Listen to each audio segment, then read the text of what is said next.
सहनौ भुनक्तु सह वीर्यं करवावहै तेजस्विनावधीतमस्तु मा विद्विषावहै ॐ शान्ति शान्ति शान्तिः ॐ ब्रह्मादेवानां प्रथमः संबभूव विश्वस्य कर्ता भुवनस्य गोप्ता स ब्रह्म विद्यां सर्वविद्या प्रतिष्ठाम् अथर्वाय ज्येष्ठपुत्राय प्राह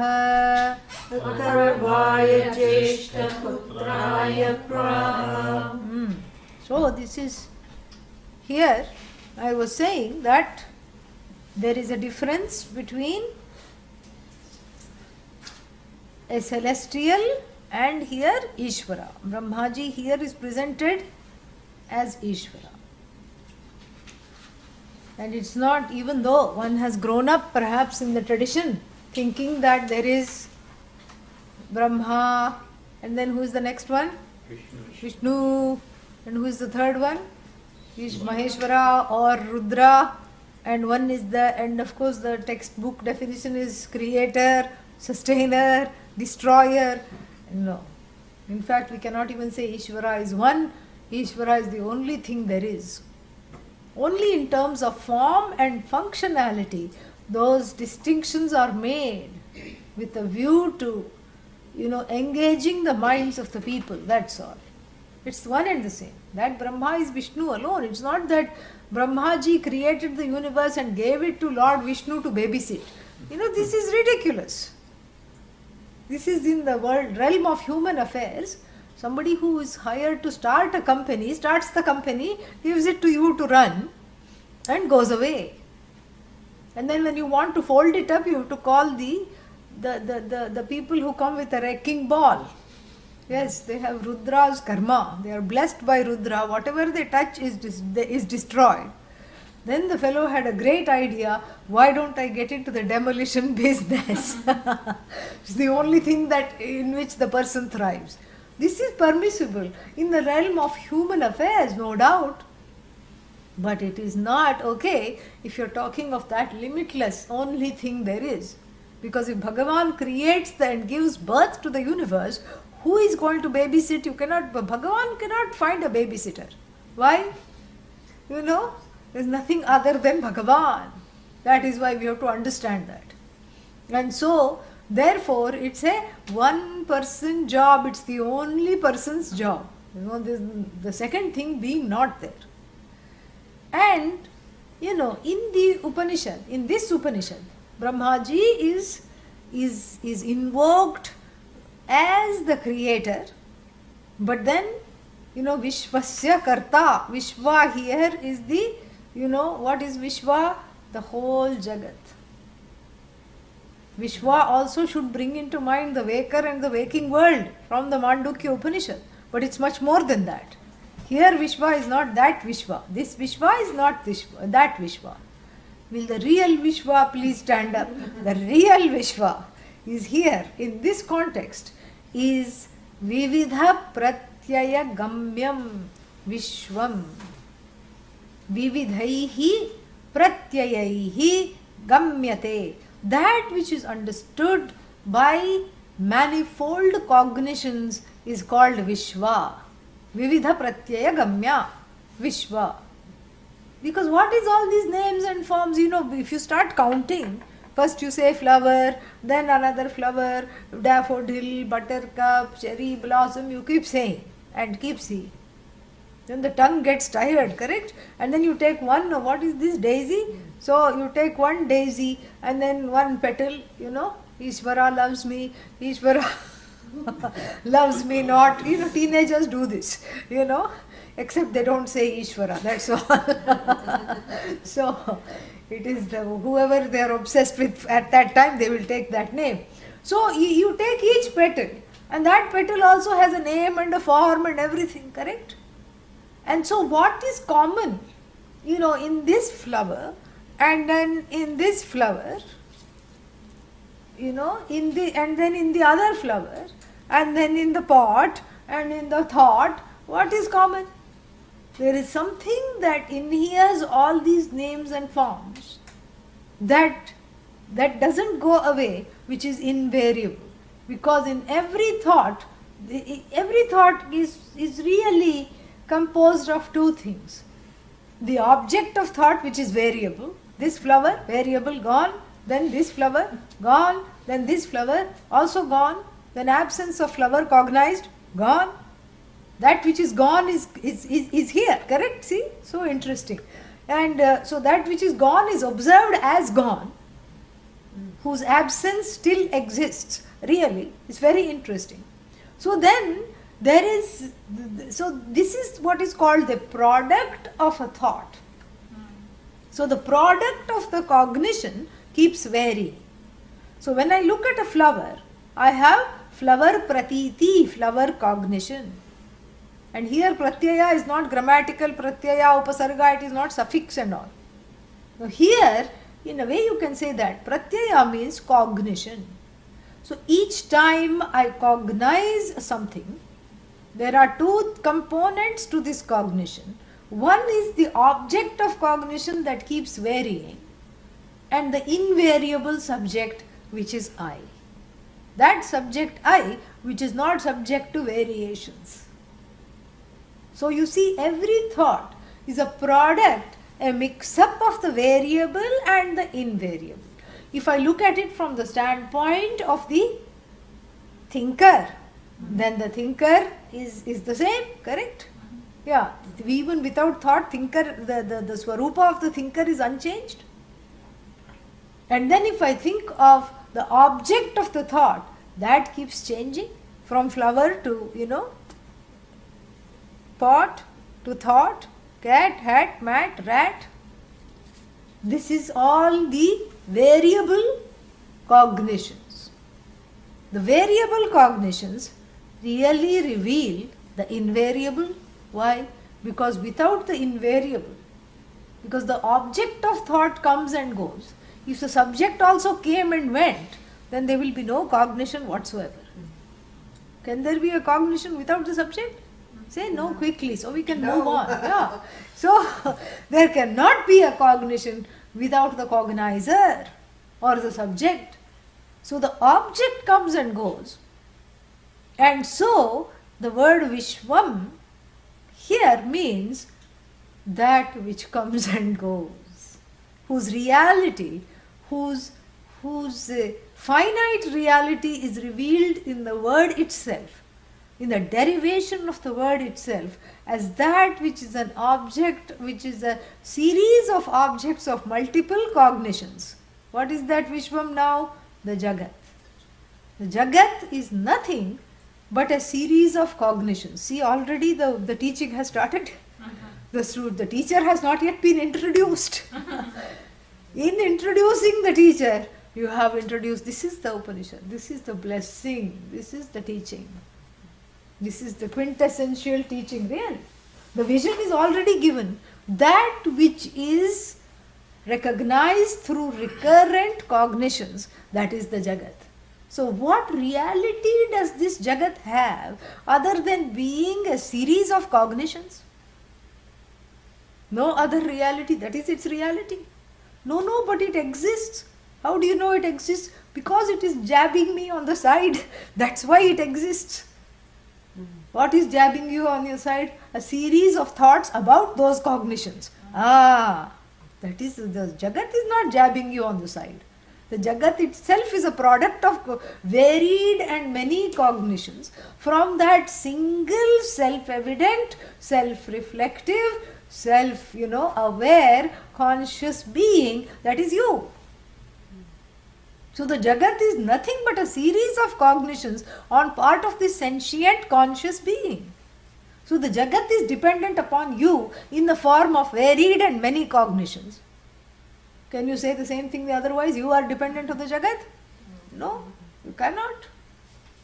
That is all that is conveyed through the word Vishwam. Vividha Pratyaya Gamyam. So what did Brahmaji create? He created a series of cognitions, series of things that can be cognized, that are subject to being cognized, being the product of cognition. But really speaking, the cognizer is unaffected, unafflicted by what is cognized. This is also implied, which will be made clearer later. So Vishwam and Tasya Vishwasya, of this Vishwam, which is nothing but a bunch of cognitions, Karta. What is Karta? Creator. The creator. This is a very nice way of this. Not only is the teaching, but it is also because it was said earlier in the Bhashya, Shraddha Bhakti Purassaraha. Here we have to bring in that bhakti. And when you recognize Bhagavan as Karta, what happens to your own Kartritvam? It is surrendered at the feet of Bhagavan. Your Kartritvam is included in Bhagavan's, Kartritvam. So everything, there is just one Karta. Karta Purushaha. That is the Karta. This Brahmaji here is seen as that Purusha. In fact, it is going along the Granth Sahib, Ek Omkar, Om. Yeah. Vishwasya Karta. We'll come back to Brahma, etc. later. See this part. Vishwasya Karta. Karta means the creator. And in fact, all the so-called Kartas masquerading as Karta in this universe, what are they? They are all just so-called Kartas, because really they don't do anything. They are the spin-offs of the original Karta. They are the spin-offs. Why? Because whatever you are able to do is within what is allowed in the law of that doing. Even the free will is a law, is a gift, is a part of the law of the Jagat and the maker of the Jagat. So you think you are doing something great, but the possibility to do that has been already given. From who? Lord Brahmaji here, in this case from Bhagavan himself, who is invoked as Bhagavan himself. So that you are not doing anything. What are you creating? Confusion. That's all. Through what? Wrong conclusion. That's the only thing you are able to create. Everything else is already completely, magnificently given. It's all given. And the giver is Bhagavan, Vishwasya Karta. Giver of whom?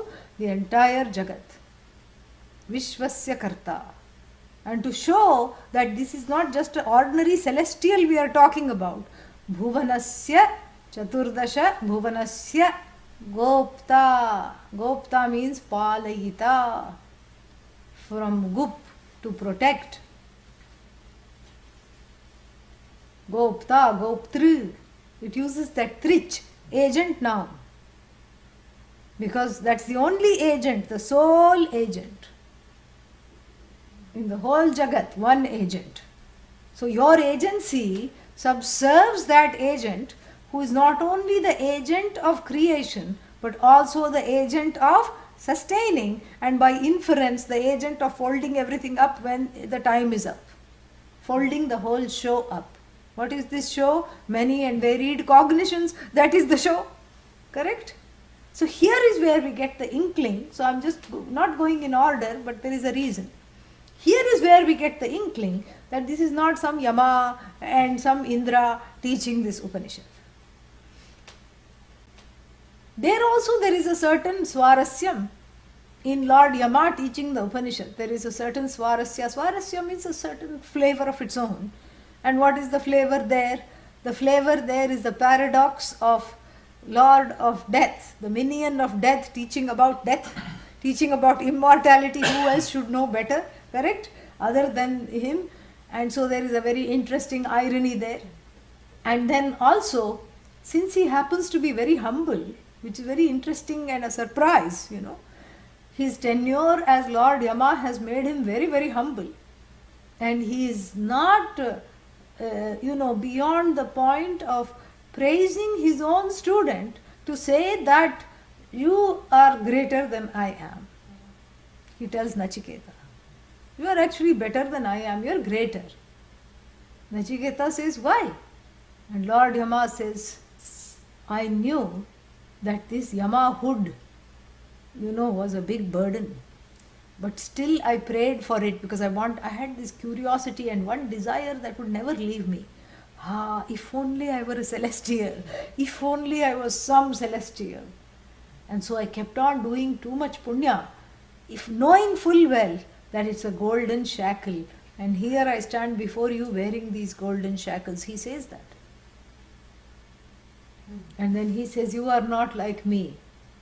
Dhruveshu, adhruveshu dhruvam na prarthayante dhiraha, he concludes. He says, those who are wise don't look for the infinite in finite places. That's a wrong thing. So you see, there is something beautiful about that admission. And there is something beautiful about the example that he sets. Indra also, with all his pride and glory, teaching Pratardhana, there is something beautiful about that as well. But here, this is something else that is going on. Here is not some celestial, who had some spare time and went, and had a flair for the teaching. No. This is Bhagavan himself giving the Upanishad to you. And therefore what? One has to sit up. Bhagavan is teaching, correct? Yeah. And this is in keeping. Bhuvanasya Gopta, the Lord and the protector, the sole protector of all the 14 lokas. You have to add Dasha Bhuvanani. You have to add the number 14. Why 14? Sometimes you say 3, you make it into 3, but generally 14. Why 14? 7 up. 7 up? 7 down. 7 up, Bhuhu, repeat. Bhuhu, Bhuvaha, Suvaha, Mahaha, Tapaha, Janaha, Satyam. Then Atala, Vitala, Sutala, Dharatala, Rasatala, Mahatala, Patala. 7 down. Yeah. And these are all parallel universes. I can use this expression after Harry Potter, Two good things have happened. This Harry Potter came out and with this concept of parallel universes, many things happening invisible to the other at the same time in different areas, and that made me very happy. I have not read Harry Potter, just somebody told me this, that was this concept. I was very happy. And then the other thing that really was also wonderful is this this movie with that blue people. What is that called? Avatar. Now I never have to translate the word avatar as a result of that. 2 things happened, which was very good for my teaching. Anyhow, so here Chaturdasha Bhuvanani, these 14 levels or fields of experience, kshetras. And why do we need 14? Because there is so much karma. Little bit of good karma, little more good karma, little more, little more, little more, little more, little more. And then finally what? Little less, little less, little less, little less, a lot less. Oh my God, this is a big canyon, Grand Canyon, less, less, less, less, least. Right? This is what Lord Brahmaji is the master of. Then why is Lord Brahmaji put in this Upanishad? Why not some other celestial? You could have got some chota mota fellow like the ruler of one loka, like Bali Maharaj or someone, the ruler of Patala, could have come and taught. Why Lord Brahmaji? Because this is capturing the Hindu hereafter imagination, collective imagination about the hereafter. Where does everyone want to go after death? What kind of heaven? Brahmaloka. Yeah, which is Satyam, which is the ultimate reach of samsara. Which is the same place where you go when you do Nachiketa Agni 3 times, we saw in the Kathopanishad. Where does everybody want to go?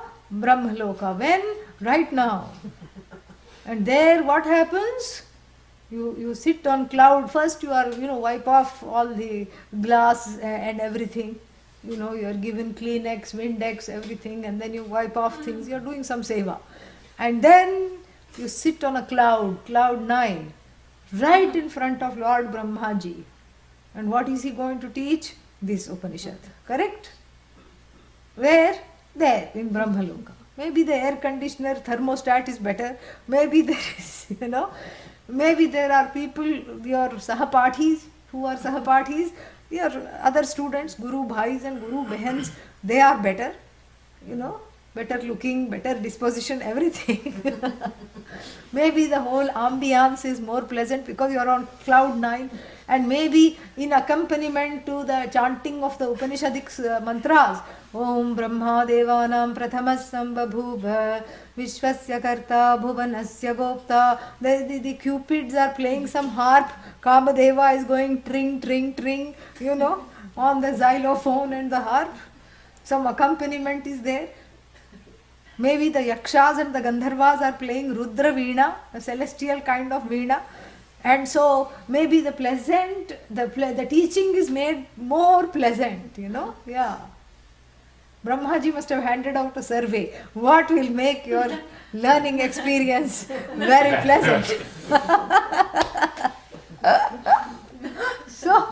So therefore, and Brahmaji has all the resources. He can upgrade the classroom, and without Wi-Fi everything is transmitted, He doesn't have to sit like me in front of a camera and talk. And,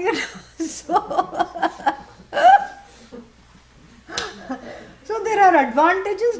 I'm presenting things as it is, Even though I'm not a fan of Brahmaloka, I'm still presenting things as it is so that you can make your own choice. So you have the choice now of, mahata ayasena, of indulging in great efforts of striving towards going to Brahmaloka. I'm telling you, going to Brahmaloka is not easy. Because out of the 24 hours in a day, you have to spend 30 hours doing yajna and meditation. How to get 30 out of 24? You please do the math. That's all it is. I can't see movies? Absolutely not. I can't go to friend's house? No. What about trip? No. What about staycation? No. When do I have to start the yajna? Udite juhoti. As soon as the sun rises. Oh, but it has become 1 hour early. Is there another choice? Anudite juhoti. Before the sun rises, you start. Whole day, yajna. You just get cooked by the fire in front of which you are sitting all the time. Yeah. And then what? Then you meditate. So this is what is called, yajna, which is karma, and then upasana. So the karma, upasana, together you have to do. It's not enough to do just karma, yajna. It's not enough to just sit and say, I am into nirgun, nirakar, and sit and meditate. No, you have to do both. And then, if you have done it correctly, and if you have made all the bricks by hand and dried them in the baby light of the sun, here even the embryonic sun is not available here. Yeah. When you make the first brick, it gets rained on. Yeah, copious amounts of rain. What are you going to do? And they say that for this yajna to go to Brahmaloka, if you have to make 108 bricks, the 96th one cracks, then what happens? You start from 1, like a snake and ladder game. Snake and ladder board game, at 100 you have to go. You throw the dice. And you go 1, 2, 3, 4, 5, then 6. Oh, bach gaya, the snake was on number 5, I got a 6, oh good. And then you go to 99, there is one bada snake. Not a rope snake, real snake. And then it takes you back to number 1. Yes. And then you have to come down after going up to 99. You have to come down. And so this is the fate of the ones wanting to go to the hereafter, the spiritual fantasy. this fantastic place called Brahmaloka. Without these idiotic jivas, I'll study right, sit right in front of Brahmaji. And so here, to show that this Brahmaloka is overrated. And this Upanishad will do a great khandanam of this Brahmaloka later on. Big ninda it will do. I'm just setting the stage for what is to come. And and this Upanishad is going to later show that the planks of yajna, planks of good karma, make an unsteady raft to go to Brahmaloka. And the staples, which is your own Shraddha and Bhakti for this hereafter, being very kacha, fall away, that hold the pieces of the planks together. And then what are you? What you were before, flotsam and jetsam in samsara. Yeah. Or some Sam. That's all you are. That's why it's called Samsara. It's full of Sams. Flot Sam, Jet Sam, this Sam, that Sam. Every fellow is there. Samsara. That's all it is. That's what you are. And so this you to try to get out of samsara, you cannot create one more samsara and go there. It's like saying, somebody said, some lawmaker who had a lot of time on his hands, said that we should now, I think it was Gingrich, who said we have to make some colonies on the moon. We have to go and build some condos on the moon. Yeah, because you're not happy with what has been done to the Mother Earth. You go somewhere else, thinking that you will be happy there and away from all these mortal earthlings. And there what? Here at least you can stare at the moon, to while the blues away. There what will you stare at? Even the moon is not available for staring. And so then they blasted the moon to find out if there was water. They should have just asked a Vedic astrologer. Moon stands for water, stands for emotion, stands for the mind. That's why there is a pull of there is an affinity of the tides and the moon. We would have told them that. But this is what it is. This kind of a foolishness, this is that fantasies, these endless fantasies that come, includes these fantasies of the hereafter. And what is the fantasies of the hereafter? I'll go sit quietly, not being bothered by housework, not being bothered by office and official problems. And these children, cha cha pa pa, they are always wanting something, complaining. Even after they are 50 years old, they keep complaining. And and this is, I want to be away from everything, sit right in front of Brahmaji and learn. And in order to do that, I will, walk backwards. This is what it is. And fall into the quicksand of samsara while walking backwards. And so to prevent that and to demystify this whole Brahmaloka, that's why it is said Bhuvanasya Gopta. All 14 Bhuvanas, but definitely Brahmaloka, where the buck stops, which is at the outer ends of samsara, but still it is within samsara. And so that same Brahmaji, in that same Brahmaloka, which is Durgama, which is very difficult to attain, is teaching you here, right here, for free.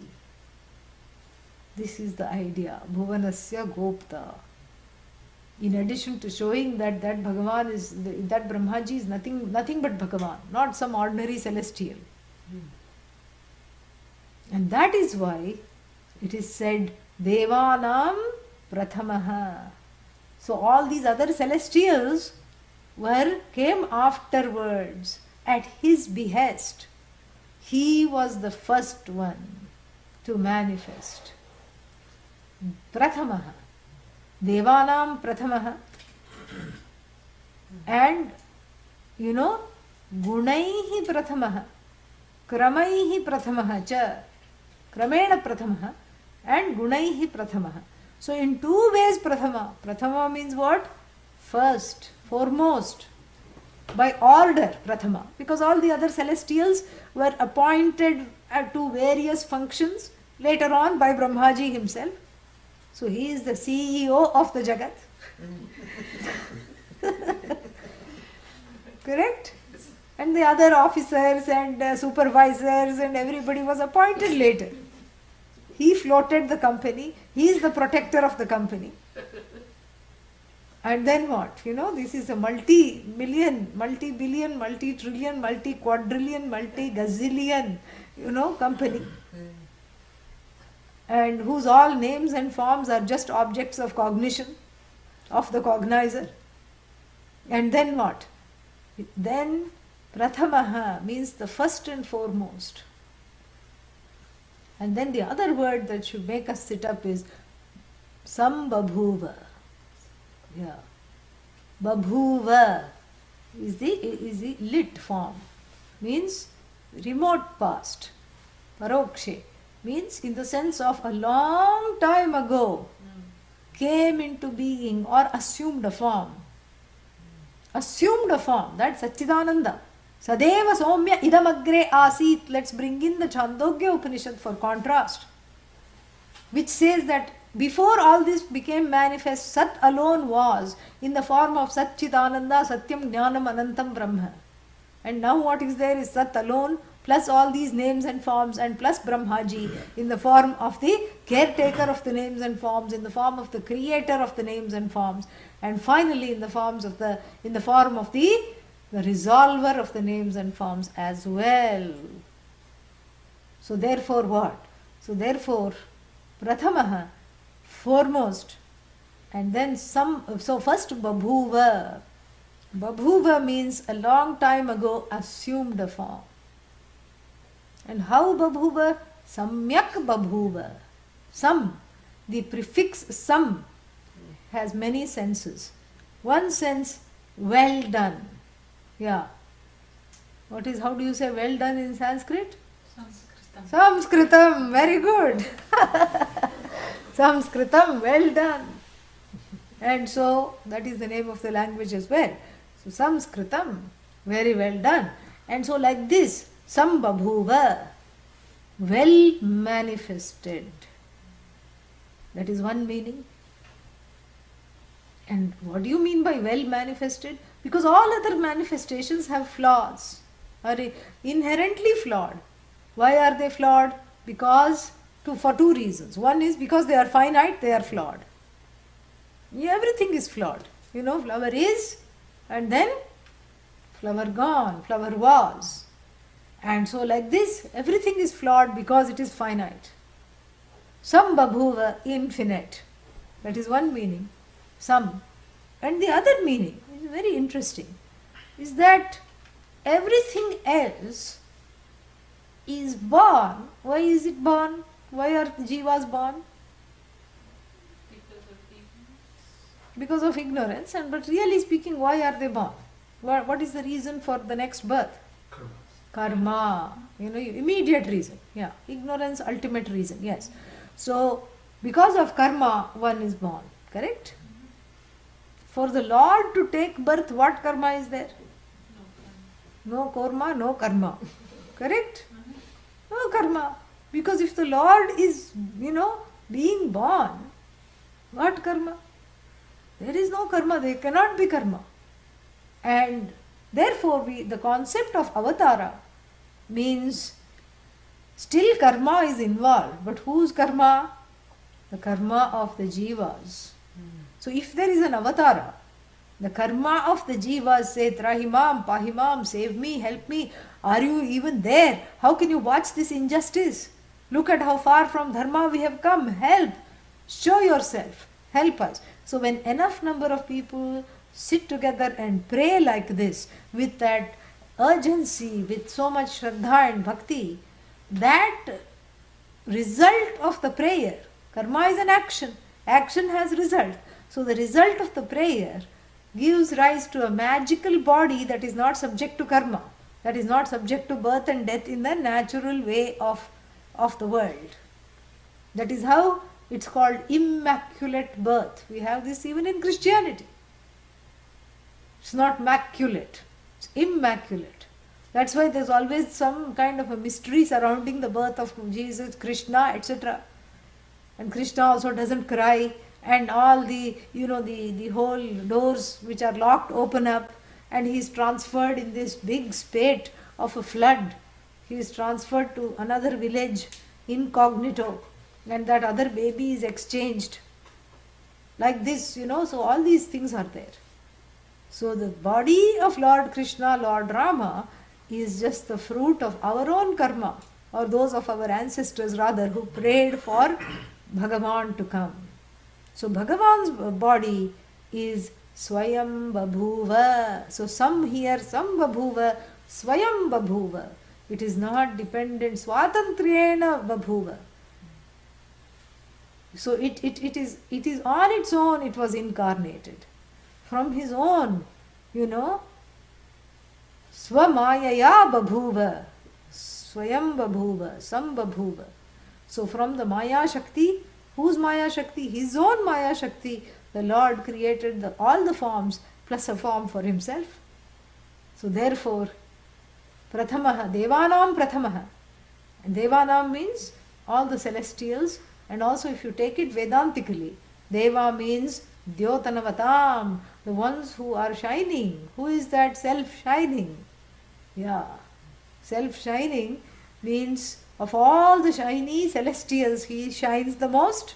Why? Because he knows himself, that shine which is not covered by ignorance. That's why he shines the most, because there is not a whit of ignorance, not a whiff of ignorance in this shine. So that's why he shines, brighter than any celestial. And then he is Prathama. Prathama means first among the Devas. By krama, by order, and also by gunas. What are the gunas? Huh? Sattva-rajas-tamas? No, not here. Here guna means bhaga. Aishwarya, jnanam. Yeah. Endowed with omniscience, omnipresence, all-knowing. Sarvagyaha, sarvavid. And foremost in the sense of dharma, yes. Foremost in the sense of ajnanam, yes. All these things. So this bhaga means all the auspicious things in whom there is, abiding in full measure. That is those are the gunas here. So gunaihi prathamaha, excelling in all these ways. This Brahmaji, this is his claim to fame. So we are not already, the stuti of the teacher is being done. That this knowledge has come to us. Stuti means praise. The praise of the teacher is why simply to praise the teacher? Are you being an apple polisher?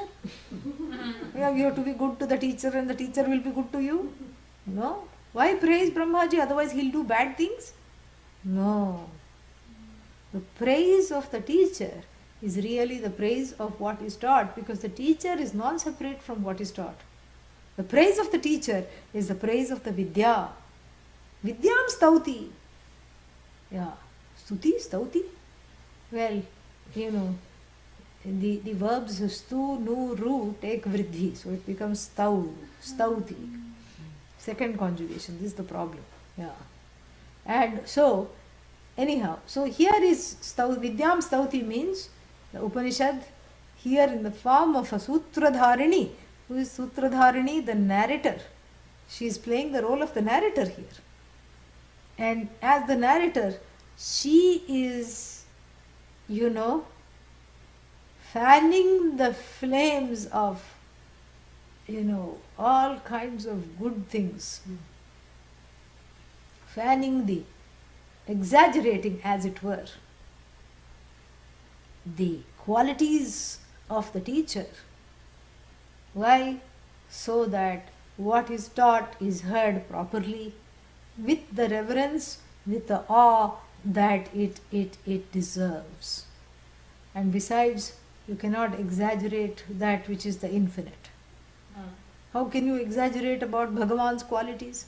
Oh, you are all-knowing. And what does Bhagavan say? Next. You are the greatest. Okay, yeah, I know that. Next.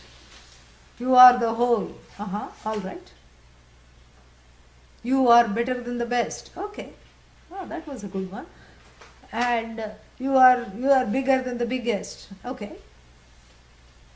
This is, so nothing surprises Bhagavan. Why? Because we are talking of the whole. The whole is not subject to improvement. The whole is not subject to making into small, small parcels and parts. The whole just is. And the whole, therefore, is not subject to exaggerations and hyperboles. You exaggerate for your own sake, you think it's an exaggeration. Because if you try praising a person, you are great. Oh, no, no, no. The person will immediately demur and say, no, no, no, don't say such things about me. I feel awkward. Person will get up and go away. For Bhagavan, there is no ignorance, so there is no awkwardness. There is no awkwardness. Sometimes if you don't praise also it's a problem, because the same person who says no, no, no really wants it inside. And then they'll say so much, nobody praised, so many things I did. That is also a problem. But Bhagavan has neither of those problems, correct? Free. Because no ignorance. And so therefore there is no exaggeration. The exaggeration, the so-called exaggerated praise here is really a fitting praise. And this fitting praise fits both the teacher and the Vidya, both of whom are non-separate. If you praise the teacher, you are praising the Vidya because the teacher is the Vidya. If you praise the Vidya, you are praising the teacher of the Vidya as well. And so now that we have this big bada introduction about Brahmaji, what did he do? You know, the second portion of the verse, mantra, talks about that. Saha, this Lord Brahmaji, evam uktalakshanam, uktalakshanah, this Brahmaji of the aforementioned qualities that we just deciphered just now and talked about, what did he do? Brahma Vidyam, meaning that's the object. So, this Brahma Vidya, forget the Brahma Vidya is also qualified by another word. So, let's catch hold of the word. What did he do? Saha praha, that is the word. Praha is a word? Yes. Prakarshena aha. Aha means told. Prakarshena pra, that upasarga pra means, what does it mean? Until the person understood, taught. Here does not just talked, taught. Taught until it was completely understood. What did he teach? That should be in the second case. What is in the second case? Look for those things. Things ending in Look in the text, tell me. Brahma Vidyam, And? Sarva Vidya Pratishtha. Yeah, two words are there. Brahma Vidyam, which is qualified by Sarva Vidya Pratishtham. We'll see that. So, Brahma Vidyam Praha. So, he taught the holiest, the most sacrosanct, the most sacred of the Vidyas, he taught. And then, of course, taught is a transitive verb, correct? You don't teach yourself. So, it's a sakarmaka dhatu. And so, therefore, who did he teach? What did he teach? We know. Okay, what did he teach? He didn't teach cooking. What did he teach? Come on. Brahma Vidya. And unto whom did he teach? That should be in the fourth case.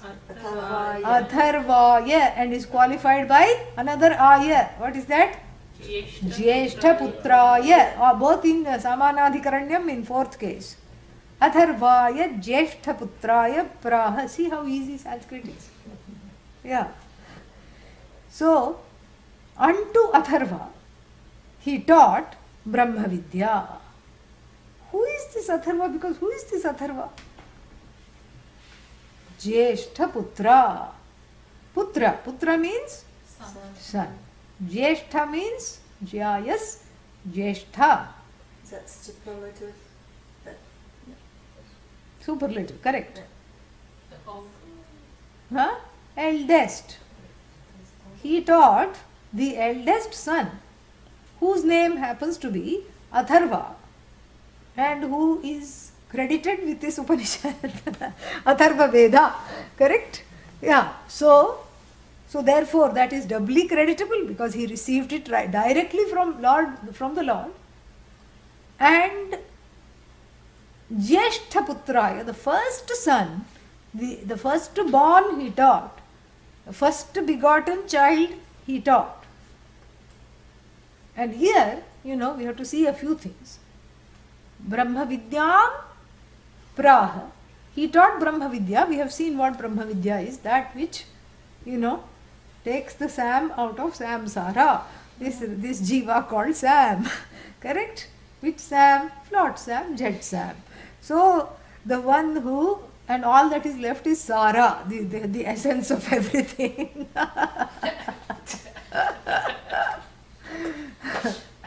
Yeah. And if you invert it, it becomes rasa. Raso vaisah rasagyhyevayam labdhvanandi bhavati. See, any which way you look at it, it is fantastic. This rasa, this sara, gaining which, sara means the truth of yourself. Rasa, the juice, that ultimate joy, which is the truth of yourself, gaining which anandi bhavati, becomes ever joyful, free of all sorrow. This is what is the thing. It's fantastic, isn't it? So the Sam is taken out and the Sara remains. So that is Brahma Vidya, correct? Which Sam? Lord Sam, Jet Sam, helplessly drifting from shore to shore. Yeah. Because a lot of core issues. That's all it is. From core to shore. Yeah. And then this Vidya, Brahma Vidya is qualified by one more word. All sarva, sarvasu vidyasu, all among all the vidyas, or of all the vidyas which excels, and which is in fact the pratishtha, the foundation of every knowledge, of every piece of knowledge. Because in other knowledges, you come to a dead end. What is this? What kind of flower? Yeah. And why this looks like this and not like that other one? Don't know. Why this is yellow and that is a deeper orange? Don't know. Why this comes in other colors? Because it's painted, put in, bleached and then put. No, that's not. Sometimes they have natural colors. Why? No. Don't know. So you see, in every knowledge, the don't know predominates. Because it is fragmentable. You keep on fragmenting because you are focusing on the knowledge of names and forms, words and meanings. And they only go skin deep. That's all it is. You can only, the more you know, the more you don't know. This is what it is in every body of knowledge. But in Brahma Vidya, which being the truth of yourself, what you know completely because it is impartite, it is not subject to being cut up into pieces. We'll see this. Just giving you the translation and the meaning of the verse. It's not cut up into pieces. You get the whole thing at once, knowing which you are free from sorrow and samsara. This is what it is. This is what is Sarva Vidya Pratishtha. And also, every other knowledge is studied for what? For what sake? To qualify for Brahma Vidya alone. Therefore, Sarva Vidya Pratishtha. That which is the foundation of all bodies of knowledge, without which no body or no knowledge, body of knowledge can even sustain itself, which is the truth of everything. That kind of a holy, all-powerful, all-pervasive, the most sacred, the most exalted knowledge, he taught Atharva, his son, until that fellow understood. Yeah. And he must have understood quickly because his name is Atharva. Atharva means, Tharvanam na vidyate yasya. Tharvat means to shake. So the one who is unshakable with regard to knowledge, of course. Yeah. Atharva.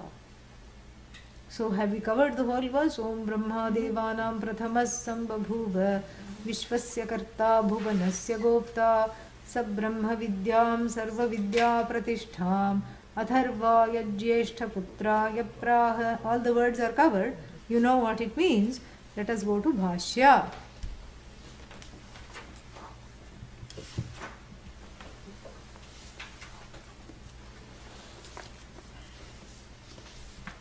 Brahma Parivridha महान धर्म ज्ञान वैराग्य ऐश्वर्यैः सर्वाणि सर्वान् अन्यान् अतिशेते इति. Yeah. So here he makes it clear that we are talking of Brahmaji, Brahma, not to be confused with Brahman. And what about this Brahma? Parivridhaha means the Tata of the universe, the grandfather, the Pitamaha. Tata means grandfather, the grandfather of the universe. Because all of us are really children of Brahmaji only. Who else do we go? We have to trace the lineage finally to Brahmaji. So this grandfather of the universe, otherwise you can say great grandfather, or you can drop the great and just say grandfather who was great. So this grandfather who is great, this Brahmaji, Parivridhaha means Paritaha, all round elder, who is an elder and who is therefore great. Great because he is an elder, Mahan, great. And great also with respect to being Bhagavan and being endowed by what? Dharma. Yeah, knowledge of Dharma here. And here knowledge of Dharma means what? Everybody has knowledge of Dharma, correct? Until it is overtaken by desire, until it is overtaken by confusion, until it is overtaken by various pressures. But here, this knowledge of Dharma is unmitigated, by any, uninterrupted by any other inhibiting factors. So, all Dharma, and then Jnanam, all knowledge. Knowledge of the specifics, knowledge of the general, knowledge of Brahma Vidya, which is called Paravidya, and also knowledge of Aparavidya, which is non-absolute knowledge, absolute knowledge. Does he know? Absolutely. So he's unsurpassed in knowledge, unsurpassed in Dharma, unsurpassed in Aishwarya, means all the resources. If you are the creator of the Jagat, to whom does the resource belong? To you, correct? That's why the consort of Brahmaji is Saraswati, because you need the wisdom to use those resources. Yeah, without wisdom the resources are gone. You are not able to hold on to them. Or you overindulge in them and you get destroyed. So here the resources, Aishwaryam, that overlordship and all the resources here. Samagram Aishwaryam, all the overlordship belongs to whom? In terms of the jiva, one can say, I have overlordship over the pet dog at home. I say sit and he sits. You don't have overlordship. The treat that you are carrying in your hand has overlordship. He is cleverer than you, the dog. He sees the treat and then sits. He doesn't just sit because you told him to sit. You think you are telling him to sit. One day you come without treat and make him sit. Then I'll give you the treat. You will not be able to do that. And so this is what the dog learnt in obedient school, obediently. And so that's all it knows. And so therefore, here, the Aishwarya, the overlordship does not extend to, be becoming famous where at one's own home. I am famous at home. Everyone knows me. This is not the fame. Here we are talking of unparalleled, unsurpassed fame, because who doesn't know Brahmaji? You go to Thailand, in every corner there is a Brahmaji shrine. See, he travelled to Bangkok and he travelled in the hills of Thailand. There is village shrines to Brahmaji. In Bali there are shrines to Brahmaji. He went to Bali for a holiday. There also he is well known. Everywhere he is well known. Who doesn't know Brahmaji? And so this is, who doesn't know Bhagavan? Extremely well known. And even if you're having a difficult time, well known as the law of karma that is descending upon your own life, extremely well known. So dharma, in terms of dharma, which also includes the law of karma here, because dharma, karma are just two sides of the same coin. And then in terms of jnanam, unsurpassed, all kinds of jnanam. In terms of aishwarya, the overlordship, which is an infinite overlordship. The one, in fact, the word Ishvara means the one who always has overlordship. Varach, santata bhave varach, there is a sutra.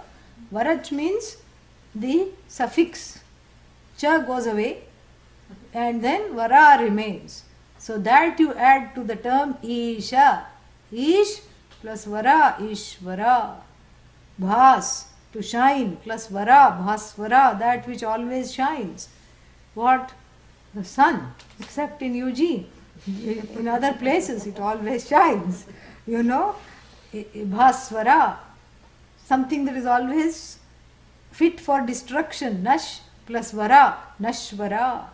That which stays always in one place. Tha plus vara, sthavara. Ish plus vara, ishvara. Ish, ishu palane. That same Gopayita, the Gopta, and then this Gopta is there, Palayita, and this is this understanding the overlord who is always the overlord, who is not, succeeded by someone else, because there is no succession here. There is only success, that's all. There is no succession. Ishvara is the last stopping point, really, nowhere else above. There is no Ishvara beyond Ishvara. And so, in terms of Aishwarya, in terms of Dharma, in terms of Jnana, and what else is mentioned? Because without Aishwarya, without Vairagya, Aishwarya can get to the head. Aishwarya means overlordship. So Vairagya is there. That's why in front of Bhagavan you can happily and safely keep 108 modaks. You wake up early in the morning, Ganesh Chaturthi day, and then you make all the modaks and you keep in front of the Lord, knowing full well that after saying Om Pranaya Swaha, Panaya Swaha, Vyanaya Swaha, Udanaya Swaha, Samanaya Swaha, Brahmane Swaha, then exactly the count will remain the same. Yeah. Supposing one day Ganesha said, I'm going to eat a few, you'll think it's cute. And then you'll invite all the neighbors and make more modaks and show off, and you'll have a line of followers because you have Ganesha at home, Ganapati is eating modaks. But supposing he ate all of them?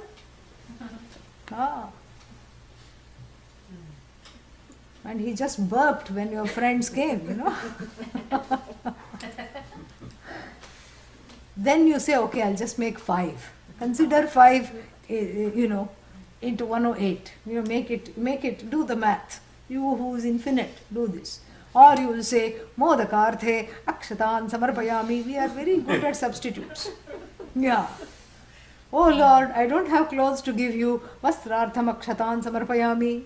And then, oh, I don't have jewelry to put on you. Abharnartham Akshatan, Samarpayami. Naivedya, I forgot to make. Naivedya, you should never do that. But anyhow, Naivedyartham Akshadhan Samarpayami. So we have substitutes. So quickly, if Lord Ganapati started to eat everything that you cooked, he would eat you out of house and home, really. But because he has total Vairagya, he can leave it for you. He just sniffs it and enjoys the aroma of the modaks. That's why we put saffron and this cardamom, because devaha paroksha priyaha. They like all, remotely they can siphon off the flavors without needing to eat. And that's why there is no need to build a bathroom, This is coming a full circle. Otherwise, next to puja room, you have to build a, Deva Shauchalaya, you have to build a God's bathroom because they are eating every 3 hours, you are doing 3 times a day, Naivedyam, no? Because Paroksha Priyaha, from far they can just take in. And this is what happens if you are a celestial. Even if you are a celestial, what to talk of Bhagavan? So this is something very nice. And so here, Aishwarya and then Vairagya. Those modaks, just enjoy. They enjoy you making the modaks and offering the modaks. So all this, Iyam Prithivi Sarva Vittasya Purna Syat, everything is there. Every resource in the earth belongs to Bhagavan. But it is a ownership without possession. Owning is a status, correct? Possession is a relationship that you create out of that status. You can own many things, but you must not possess any one of them. And Bhagavan has total Vairagya, can drop everything. Doesn't have to, it is not attached. Oh, I love this Jiva most, or I like only this thing. Nothing like that. That's why he is always decked up. In every temple you go, very beautifully dressed, but not attached to anything. So, Aishwaryaihi, these are the gunas here, not Sattva Rajas Tamas. Here, so the Mahanta comes from the following gunas, Dharma, Vairagya, Aishwarya, Jnanam, etc. Sarvan Anyan Atishete iti Prathamaha. Atishete means unsurpassed, surpasses everything else. This Bhagavan surpasses everyone else in these four regards, in these four respects. Atishete, shing, to sleep, shayane means surpasses. It's seen in the figurative sense, Yeah. And then Atishete iti, he's just quoting that here. So he comes first. And then next, Devanam, Dyotanavatam, Indradinam, Prathamaha, Gunaihi, Pradhanassan, Prathamaha, Agreva, Sambabhuva, Abhivyaktaha, Samyak, Swatantrena, Iti Abhiprayah. Yeah. So, he says, he's just following. This is the way the Bhashya follows. First it takes the word of the verse. Like you can highlight those words, like Brahma. Parivradha is not in the verse, but Brahma is in the verse. And the very next word that comes is a description or the definition of Brahma. And similarly, Devanam, is it in the verse or not? Yes. Yes.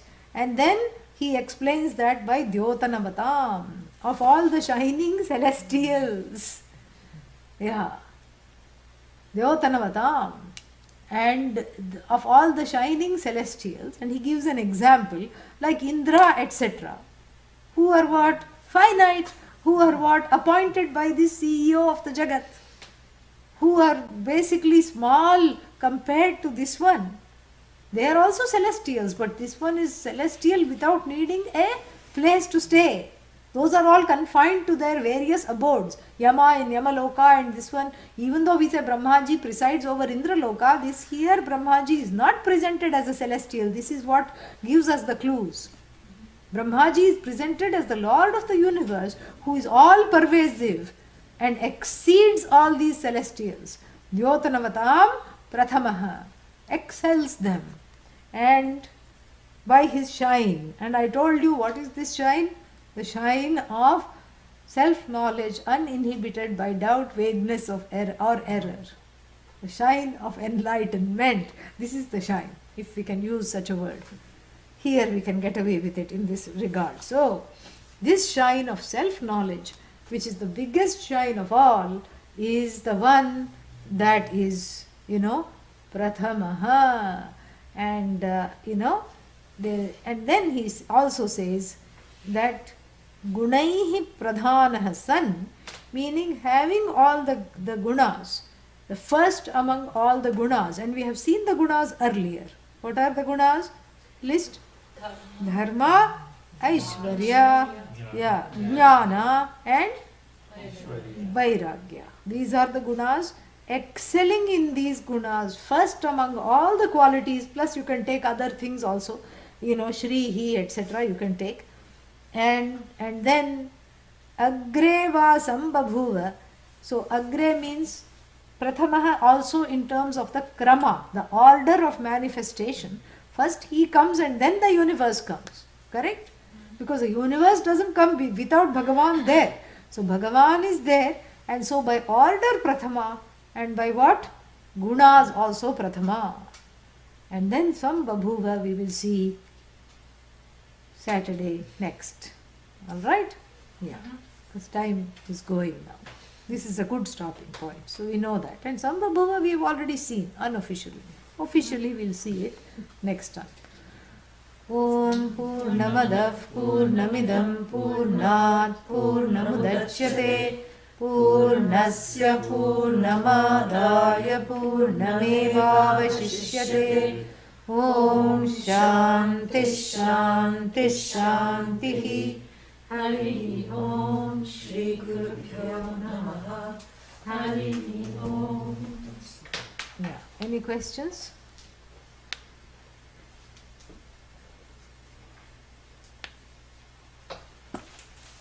Any questions online? Growing clarity is equal to lived knowledge is equal to Anubhava. No, it is knowing yourself as Anubhava Swarupa. That is growing clarity. Growing clarity is not the Anubhava of that clarity, but knowing yourself as Anubhava Swarupa, as the very nature of Anubhava itself, that which is in the form of that which Anubhavifies everything. This is what it is. Because if the knower of self-knowledge knew that I have self-knowledge, then you don't have self-knowledge. Because the self-knowledge is that, in the Kenopanishad this is said very clearly, the self-knowledge is that which knocks off the knower. So you cannot say, I know, I have self-knowledge. If you say, I have self-knowledge, or I have Brahman, I know Brahman. In fact, this is the test the teacher puts to the student. Who knows Brahman? And the eager beaver raises his hand. I know Brahman. And the teacher says, Yadi manyase suvedeti, no na vedeti, vedasaha. The operative word being no, meaning you don't know. And then another student says, oh, maybe the right answer, because they were not interested in knowing, they were interested in giving the right answer. Maybe I should say I don't know, and then the teacher will love me. And he says, I don't know. Another one says. And then the teacher says, if you say you don't know, then you don't know. And then what is the correct answer? Naham manye suvedeti. I will not say I know it as an object. I will not say I am the knower of Brahman. Yet I will not say I do not know. It is known to me as myself, and that knowledge which knocks off the status of the knower, because the status of the knower cannot remain intact for you to enjoy this knowledge. So you enjoy the knowledge without being a knower of it, because it's you. You don't have to grasp it, and you cannot grasp it as an object because you are the subject. Yeah. So if it is an anubhava, it comes and goes, it's an experience. An experience by necessity is finite. But you are that infinite Swarupa which unfolds in the form of the truth of all Anubhavas. Anubhava Swarupa is the Atma. That is how you have to think of yourself. Yeah. Good question. Bhakti and its parts. Bhakti and its part. Yes. Live as the knowledge. The knower is a morphing of that knowledge. The known is also a morphing of the knowledge. So without concentrating on either the knower or the known, know that you are the one who gives rise to the knower. You are the one who gives rise to the known, without being either. And can you talk about the word bhakti from bhaj, sevayam, to worship? Are you talking about the grammatical derivation? Yeah, please ask Vikas. Ask the questions. Yeah. Mind creates thoughts. Who determines whether it's a good thought or a bad thought? You. The buddhi determines. Mind creates thoughts, correct? The buddhi has to determine. Because if it's a thought that goes against dharma, that is what we call not a very good thought. But if it is a thought that helps someone, it's a good intention. So that's the thing. Yeah.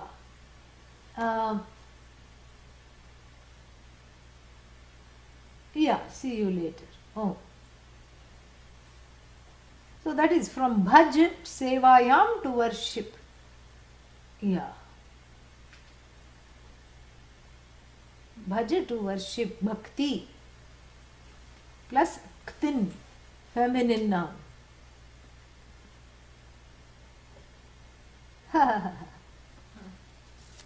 Okay. Oh.